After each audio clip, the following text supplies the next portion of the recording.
आखिर 11 साल बाद कोर्ट का फैसला आ ही गया। वह जो चाहती थी वही हुआ था। उसे अपने पति से तलाक मिल गया था। लेकिन 11 साल बाद अब इस तलाक का क्या औचित्य था। जब उसने तलाक के लिए अदालत में मुकदमा दायर किया था तब वह 25 वर्ष की यौवन के भार से लदी सुंदर युवती थी। अब वह 36 साल की प्रौढ़ा हो चुकी थी। चेहरे पर उम्र की परतों को दिखाने वाली मोटी चर्बी चढ़ गई थी, जिस पर झुर्रियाँ पड़ने लगी थी। बाल सफ़ेद होने की ये कोई उम्र तो नहीं थी, लेकिन गमों के सायों ने उस पर सफ़ेदी फेरनी शुरू कर दी थी। यौवन पता नहीं कब चला गया था। हर साल जब उसे बसंत का इंतज़ार रहता कि अब उसके जीवन में भी फूल खिलेंगे, ना जाने कितने बसंत उसके जीवन में आए और गुजर गए, लेकिन उसके मन की बगिया में फूल नहीं खिले, हवा में खुशबू नहीं फैली। 36 बसंत देखने के बाद भी उसे लगता कि उसके जीवन में कोई बसंत नहीं आया था। दूर दूर तक जहाँ तक नज़र जाती थी पतझड़ ही पतझड़ दिखता था और आँखों में रेगिस्तान था। उसके जीवन के गुजरे साल सूखे पत्तों की तरह हवा में उड़ते हुए उसके दिल में भयावह सन्नाटे का एहसास करा रहे थे। इतने सालों बाद तलाक का आदेश पाकर वह गुमसी हो गई थी। आज वह ये सोचने पर मजबूर हो गई थी कि पति से तलाक तो मिल गया, लेकिन अब आगे क्या होगा। वह बिल्कुल अकेली है। माँ कई साल पहले गुजर गई थी। पिता उसी की चिंता में घुलते रहे और इसी कारण वह भी जल्दी मौत को गले लगा चले गए। माँ बाप की मृत्यु के बाद बड़े भाई ने उससे किनारा कर लिया। भाभी से हमेशा 36 का आंकड़ा रहा। उसको लेकर भैया भाभी में अक्सर तनातनी चलती रहती थी। वह सब देखती थी लेकिन कुछ कर नहीं सकती थी। उसका भार, उसके मुकदमे का भार कौन कब तक उठाता। वह एक प्राइवेट स्कूल में पढ़ाती थी। उससे केवल उसके मुकदमे का ही खर्च निकल पाता था। अब वह किराए के एक छोटे से कमरे में रहती थी। बवंडर की तरह विचार उसके मस्तिष्क में उमड़ घुमड़ रहे थे। विचारों में खोई वह अदालत की सीढ़ियां उतरकर नीचे आई। चारों तरफ लोगों की भीड़ और चीख पुकार मची थी। आज का शोर उसके कानों में बम के धमाकों की तरह गूंज रहा था। लग रहा था शोर की अधिकता से उसके कान बहरे हो गए थे। किसी तरह वह कोर्ट परिसर से बाहर आई और बेमकसद एक तरफ चल दी। जनवरी का महीना था और धूप में तीव्रता का एहसास होने लगा था। चलते चलते वह एक छोटे से पार्क के पास पहुंची तो उसके अंदर चली गई।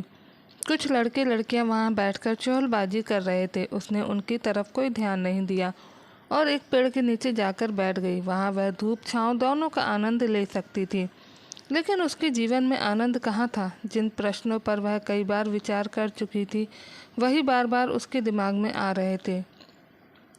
आज से 11 साल पहले जब उसकी शादी हुई थी तब वह नहीं जानती थी कि एक दिन वह बिल्कुल अकेली होगी। एक तलाकशुदा स्त्री जिसके जीवन में पतझड़ की वीरानी के सिवा और कुछ नहीं होगा।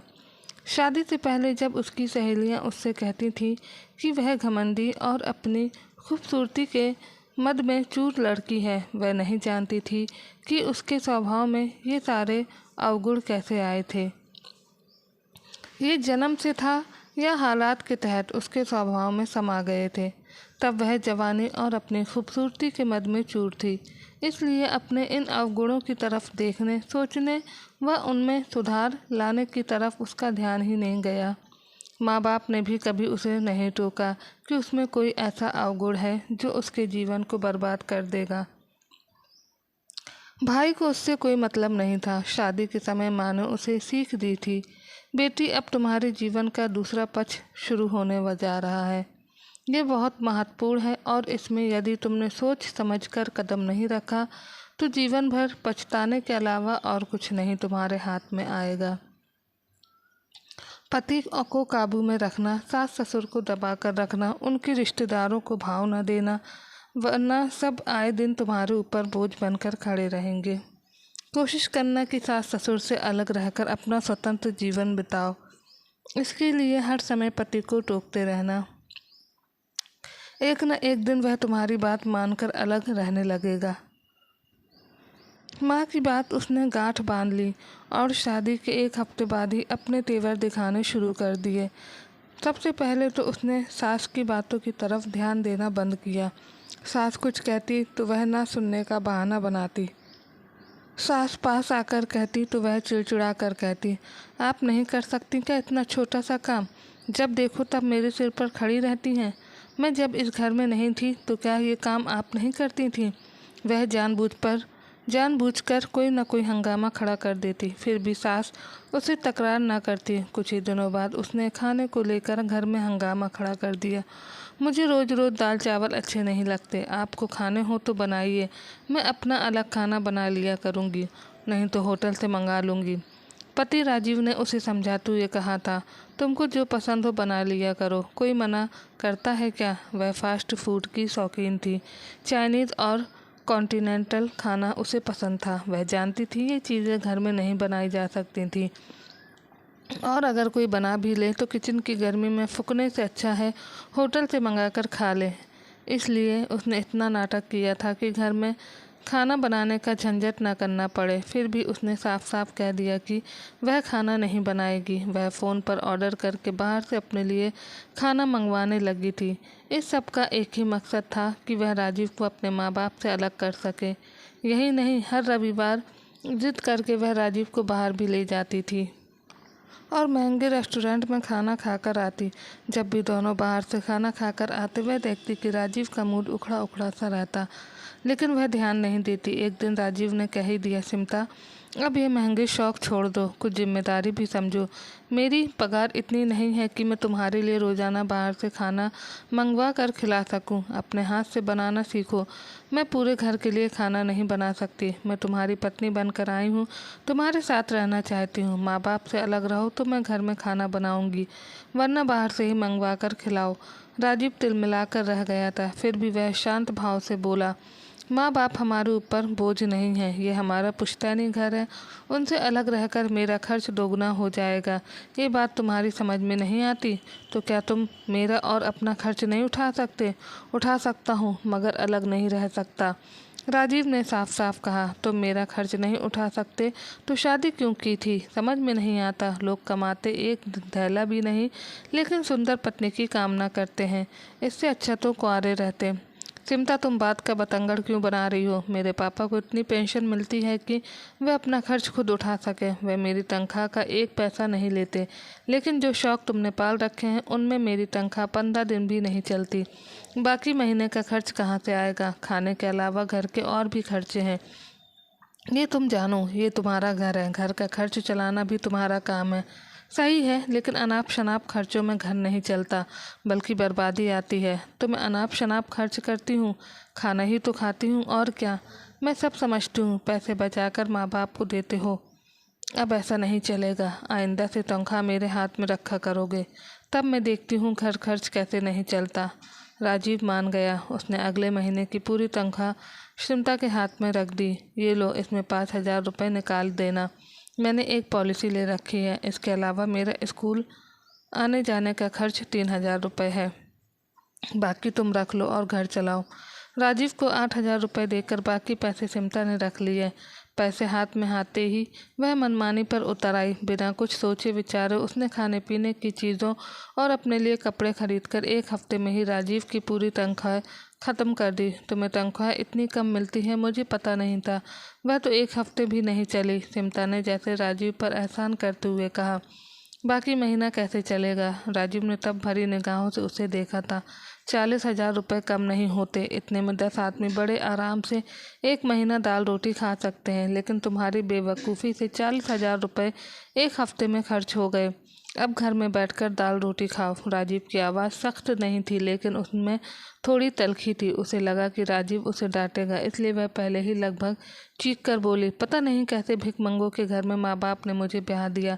इतने अच्छे अच्छे रिश्ते मेरे लिए आए थे, लेकिन उन्हें ये टुटपुंजिया स्कूल मास्टर पसंद आया। चिमटा, तुम हालात को समझने की कोशिश करो। अमीर से अमीर आदमी भी होटल का खाना खाने से एक दिन कंगाल हो जाता है। तुम घर में खाना बना लिया करो। मैं इस घर के किचन में अपनी आंखें नहीं फोड़ूंगी।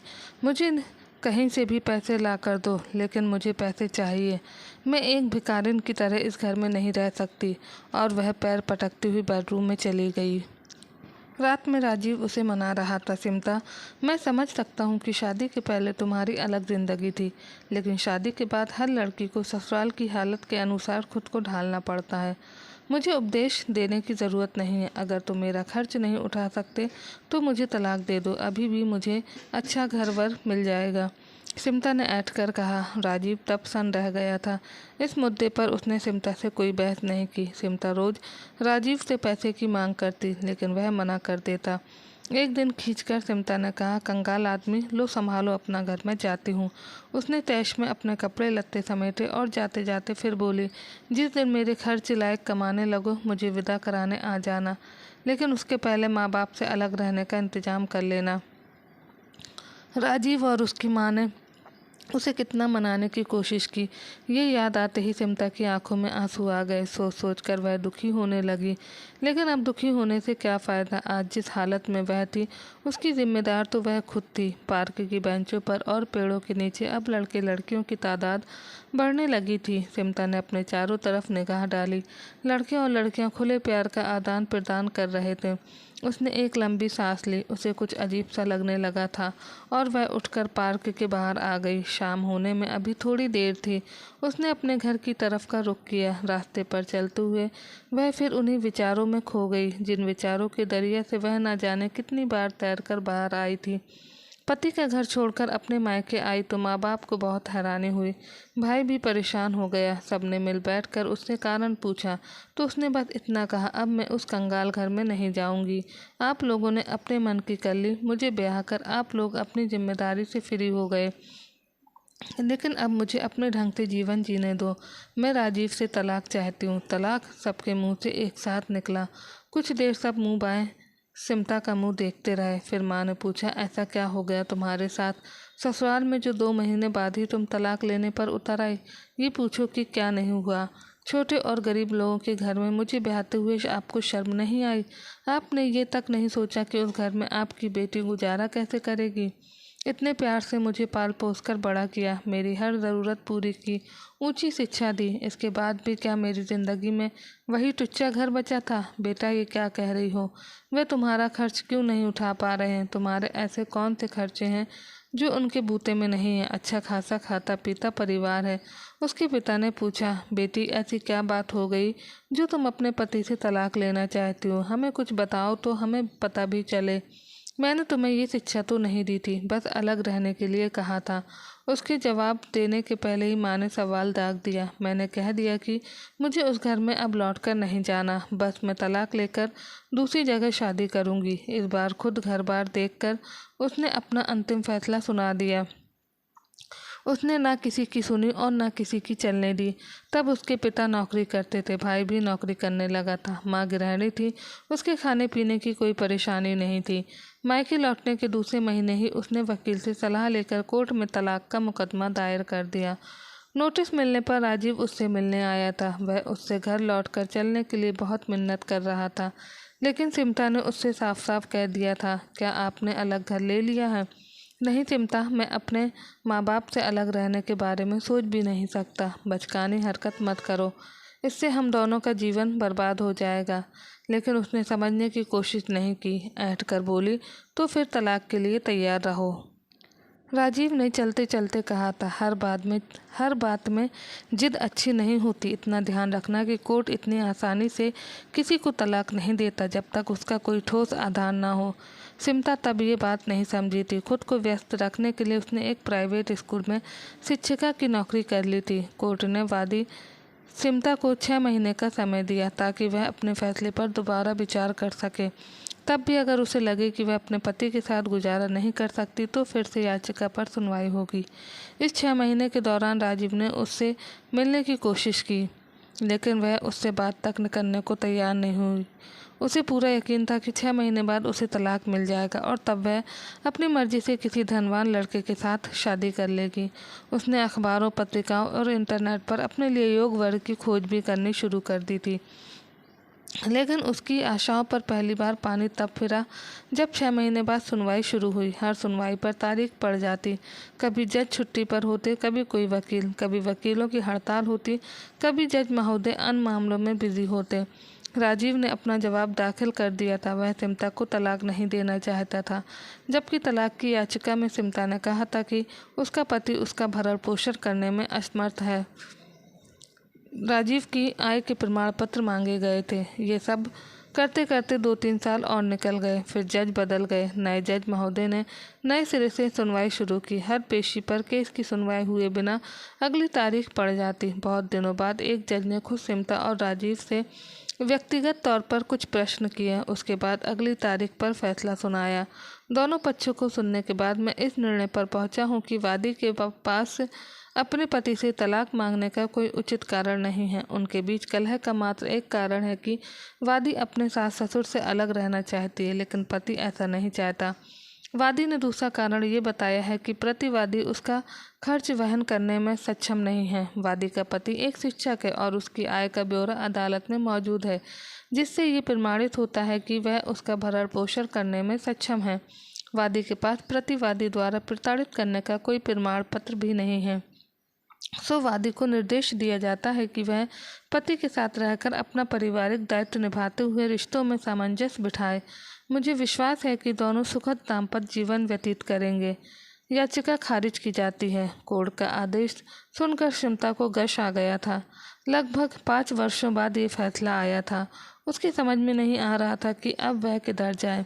उसे कोर्ट के आदेश के ऊपर गुस्सा नहीं आ रहा था। उसका गुस्सा राजीव के ऊपर था। वह अगर सहमति दे देता तो उसे आसानी से तलाक मिल जाता। पति पत्नी साथ साथ रिश्तों में तालमेल बिठाकर रहने की कोशिश करेंगे। साथ रहेंगे तो मतभेद अपने आप दूर हो जाएंगे। लेकिन सिमटा ऐसा नहीं सोचती थी। वह अपने पति के घर नहीं गई तो राजीव उसे मनाने आया था। सिमटा, तुम अपनी जिद में हम दोनों का जीवन बर्बाद कर रही हो, उसने कहा था। मेरा जीवन तो तुम बर्बाद कर रहे हो। जब मैं तुम्हारे साथ नहीं रहना चाहती तो तुम मुझे तलाक क्यों नहीं दे देते? पता नहीं तुम कुछ समझने की कोशिश क्यों नहीं करती। शादी ब्याह कोई हंसी मजाक नहीं है कि जब चाह ब्याह कर लिया और जब चाह तलाक ले लिया। हमारी अदालतें भी इन मामलों को गंभीरता से लेती हैं। वे दाम्पत्य जीवन को तोड़ने में नहीं, जोड़ने में विश्वास करती हैं। मुझे नहीं लगता तुम्हें आसानी से तलाक मिल पाएगा। सब कुछ बहुत आसान है। तुम मुझे छोड़ दो तो मैं आसानी से दूसरा ब्याह कर सकती हूँ। तुम सुंदर हो इसलिए तुम्हें लगता है कि तुम आसानी से दूसरा विवाह कर लोगी। हो सकता है तुम्हें कोई राजकुमार मिल जाए, परंतु इस बात की क्या गारंटी है कि वह तुम्हें सुख से रखेगा? राजीव ने ताना मारते हुए कहा था। मैं उसे खुश रखूंगी तो वह मुझे सुख से क्यों नहीं रखेगा? यही व्यवहार तुम मेरे साथ भी कर सकती हो। तुम अपनी बेवजह की जिद छोड़ दो तो खुशियाँ पाने के बहुत सारे रास्ते खुल जाएंगे। मैं तुम्हारे साथ एडजस्ट नहीं कर सकती। तुम्हारे माँ बाप मुझे अच्छे नहीं लगते। तुम मुझे छोड़ दो। मैंने शादी.com पर अपना प्रोफाइल डाल रखा है। बहुत अच्छे अच्छे प्रपोजल आ रहे हैं। उसने राजीव से इस तरह कहा जैसे वह अपना अधिकार मांग रही थी, परंतु राजीव ने उसकी बात पर ध्यान नहीं दिया। गुस्से से बोला, तुम तो शादी कर लोगी, लेकिन मेरा क्या होगा? मैं दूसरी शादी नहीं कर सकता। पड़ोसी और रिश्तेदार क्या सोचेंगे कि मैं तुम्हारे साथ क्यों नहीं निभा पाया? किसी गरीब लड़की से शादी कर लो, सुखी रहोगे। सिमटा ने मजाक उड़ाते हुए कहा। राजीव निराश लौट गया था। अपने ही माँ बाप के घर में उसे लगने लगा था कि वह पराई हो गई थी। बड़ा उपेक्षित सा जीवन जी रही थी वह अपने सगों के बीच में। धीरे धीरे उसकी समझ में आ रहा था कि एक युवा स्त्री के लिए सही जगह उसकी ससुराल ही होती है, मायका नहीं। ये समझने के बावजूद वह राजीव से कोई समझौता करने को तैयार नहीं थी। इंटरनेट पर आने वाले सुंदर प्रस्ताव उसे लुभा रहे थे। कई लड़कों से वह फ़ोन पर बातें भी कर चुकी थी। कुछ दिनों बाद जब उसके हाथ में कुछ पैसा आया तो उसके मंसूबों को फिर से पंख लग गए। उसने फिर वकील से बात की।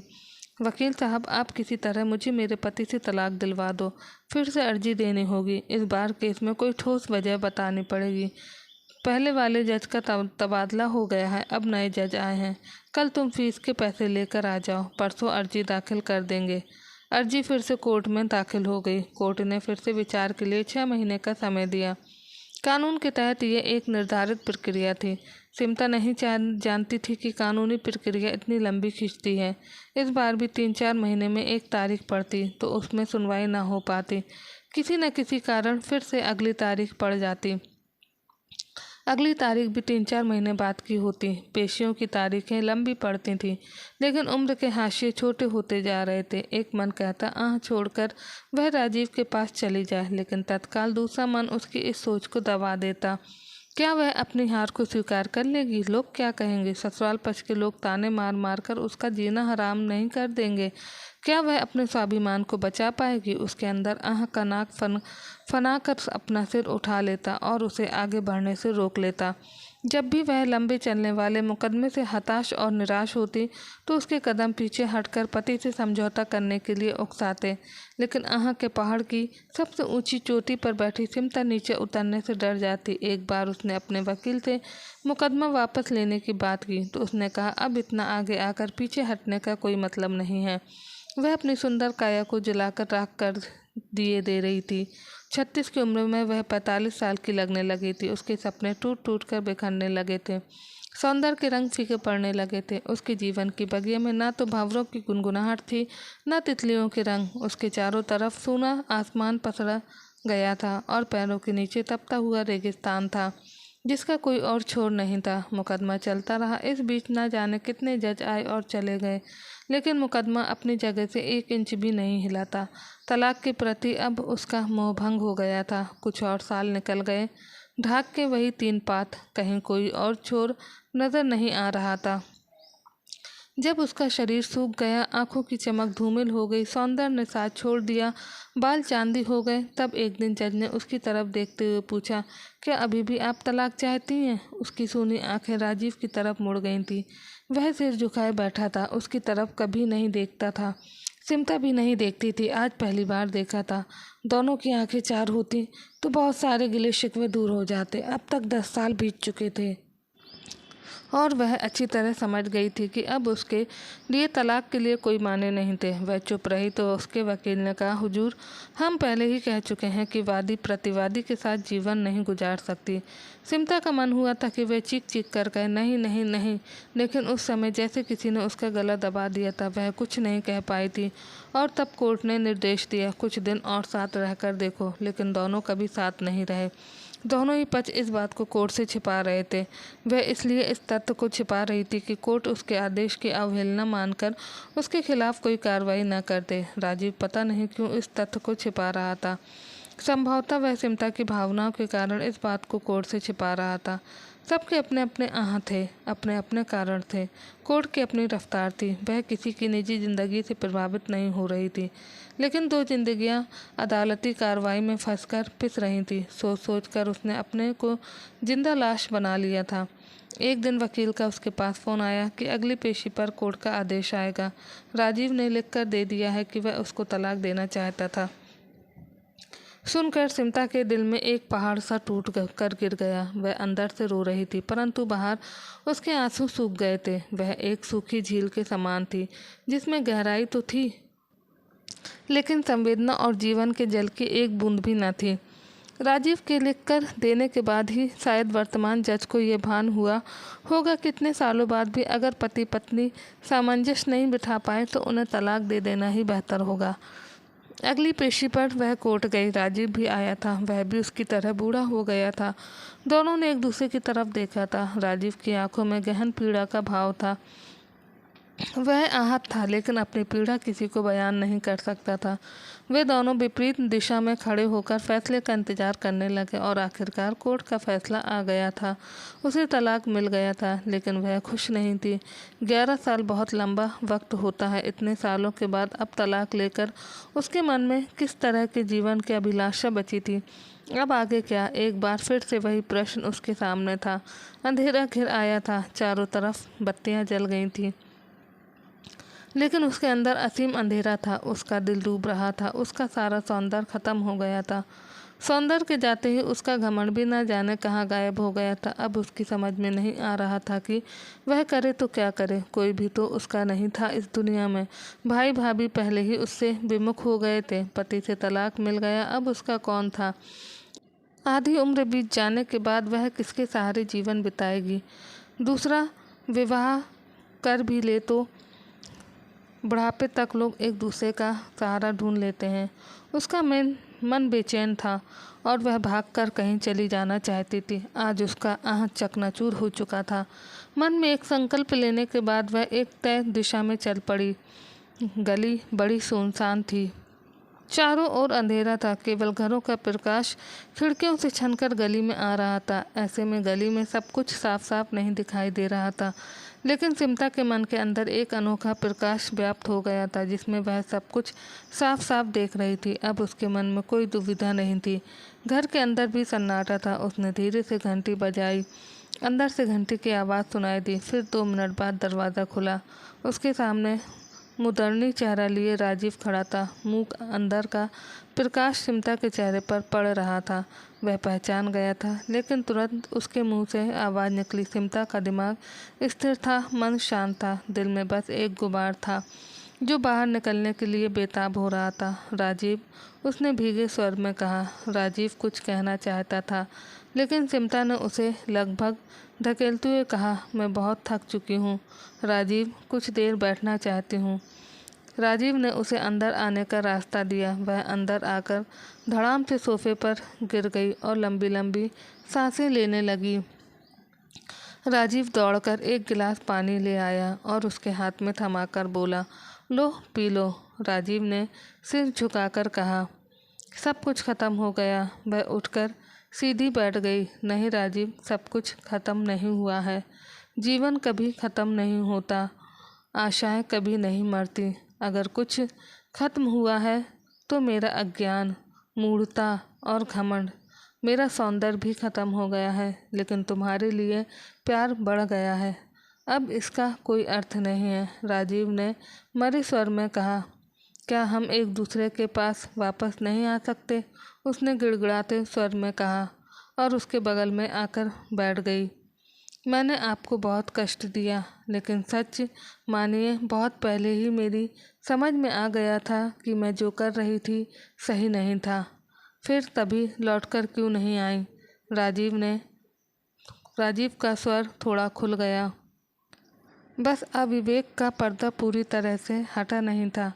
आह की दीवार तड़क गई थी, लेकिन टूटी नहीं थी। परंतु आपने क्यों बयान दे दिया कि आप भी तलाक देना चाहते हो? सिमटा, तुम्हें नहीं पता, अदालतों और वकीलों के चक्कर में न जाने कितने परिवार बर्बाद हो गए।